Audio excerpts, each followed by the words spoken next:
Well, I'm trying to write a book about the Reçakut incident and what came about immediately after a NATO bombing campaign, the liberation of Kosovo, the return of the refugees, and I think much of what happened afterwards, including the creation of a new nation here called Kosovo,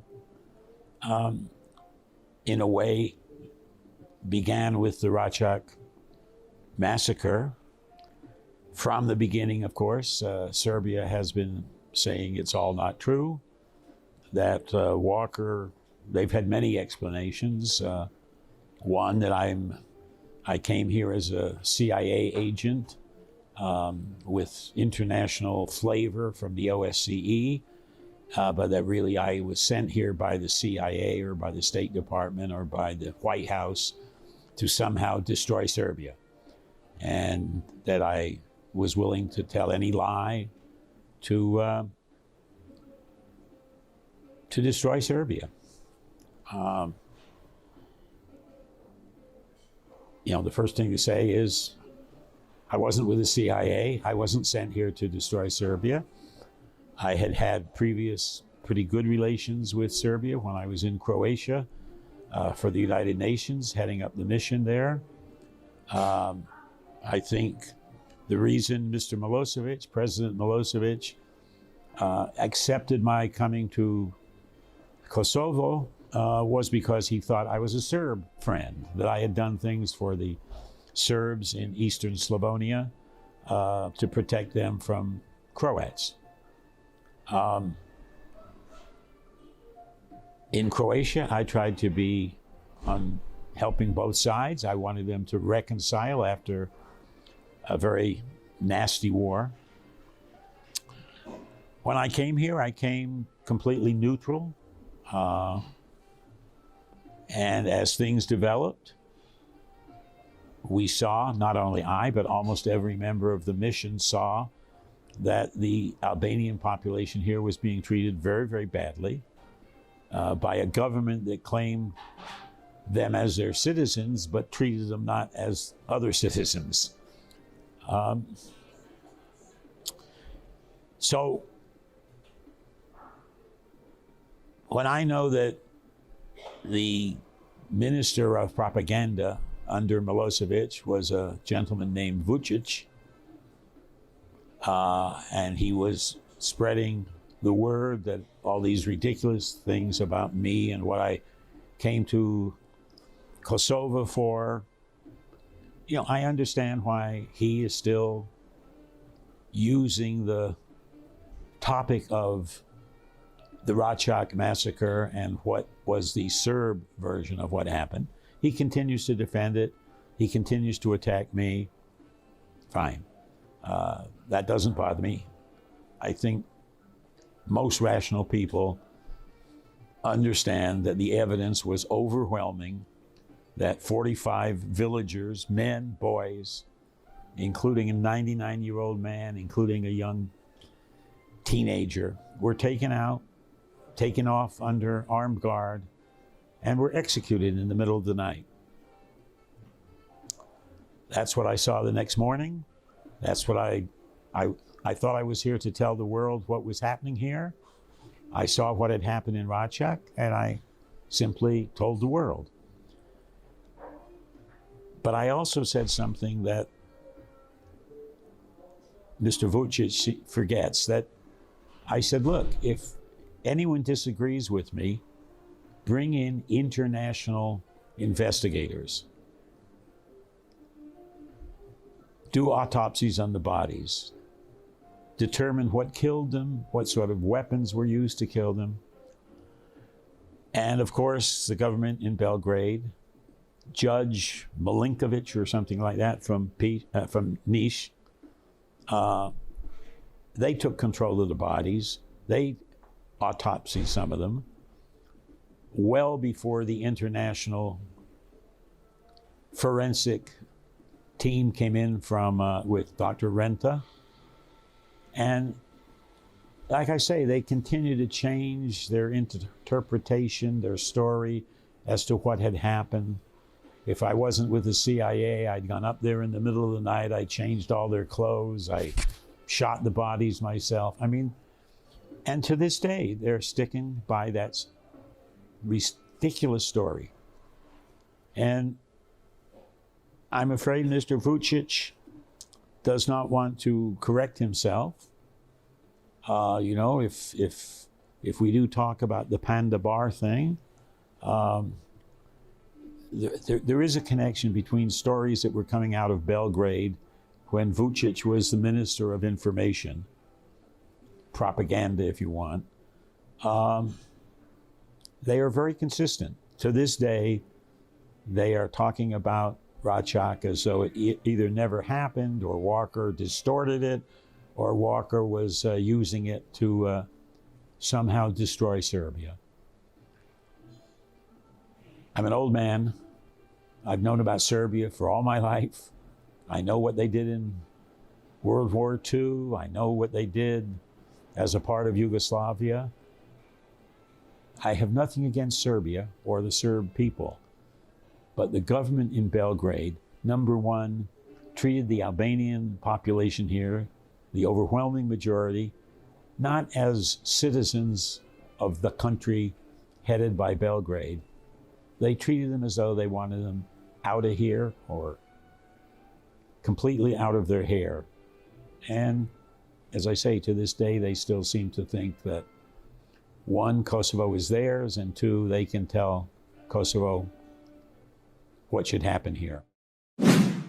I think everybody in the capitals of Europe that have any knowledge of Mr. Vuçiqi and Serb propaganda understand, you know, many of the people who are now in the foreign ministries of the rest of Europe were too young to know about Reçakut at the time. But Vuçiqi and what he does with information, misinformation, I think is understood in all the capitals of Europe. Look, if the Balkans are ever going to have to quiet down, it's going to require that Russian influence in the area diminish. You know, Russia is still a strong supporter of Serbia, whatever Serbia's position is. I understand in the negotiations, Serbia can be very tough on certain issues. I think that emanates from Moscow. I think the rest of the international community should come down a bit harder on Serbia if they want to be part of the modern world. If they want Europe to reside in peace, Moscow has to be pushed back.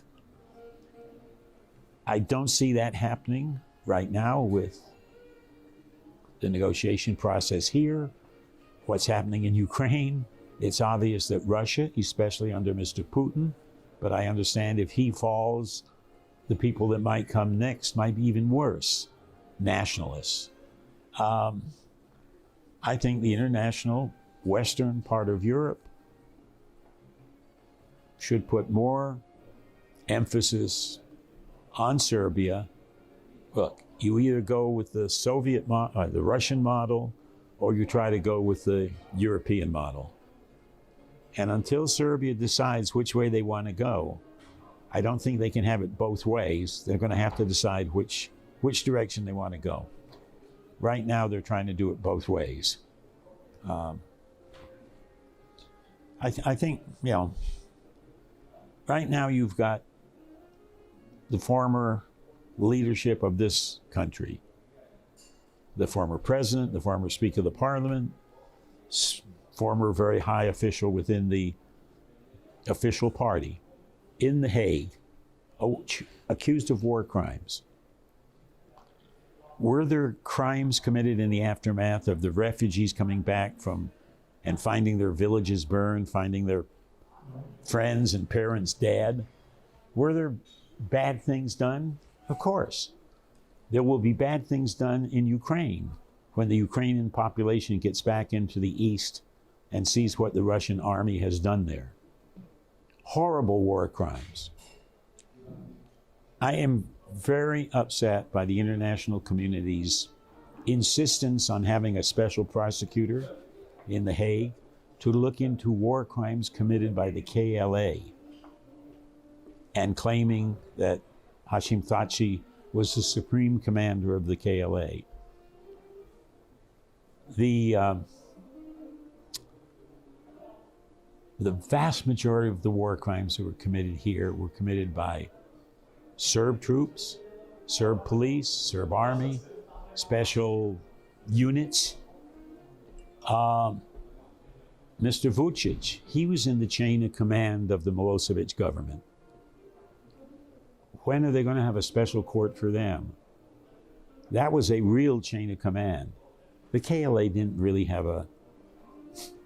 They were disorganized. They were... One commander was in Peja, the other was in Poljevo. They were not warlords, but they were in control of their area. They did not receive orders.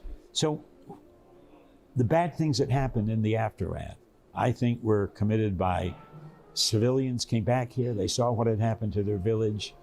They didn't like someone who was a collaborator or who had participated in a crime. That's where the crimes were committed, but they weren't war crimes from the top. Take a look at what the Serb army did, the Serb police, the people that were under the command of Milosevic, Vucic. I'm very critical of what's happening in The Hague right now. I was just talking to someone, what do you think is the status of Kosovo right now? Over the last 20 years, but especially after independence, when you set up a government, you formed a parliament, I've been very critical. I was critical of Hashim Thaçi. I was critical of other politicians. I'm sure I will be critical of Albin Kurti with some of the things they do. But there has been the dramatic establishment here of a real democracy. Yes, there are parties arguing politically, that's great. But you've also had election after election. The losers have not done what they did in Washington on January 6th. Peaceful transition from one party to another in the parliament. The freedom of the press here, looks like it's absolute to me. If I went on and praised Serbia or praised anything, I'm sure you would publish it. As I describe it, I was here when this baby was born, okay? I watched it come out of the cradle. I watched it grow a couple of years. Mistakes were made. Your leaders from the KLA or from the civilian side had no experience running a country because they weren't allowed to run anything under the Serbs. So mistakes were made. I've watched it go through teenage years, and you're not a full adult yet, but damn it, you're going very much in the right direction. I think Europe, the rest of Europe, Western Europe, the democratic countries of Europe should be very proud of what has happened here. Some of them should be envious because they're not as democratic as you are. I think this country is really on the right road, and that should be recognized. Why a country like Spain? I understand why they haven't recognized you yet, but damn it, this country is more democratic, more giving rights to minorities and protecting people than some of the countries that won't recognize this for what it is. And I'm appalled by how you're being treated internationally.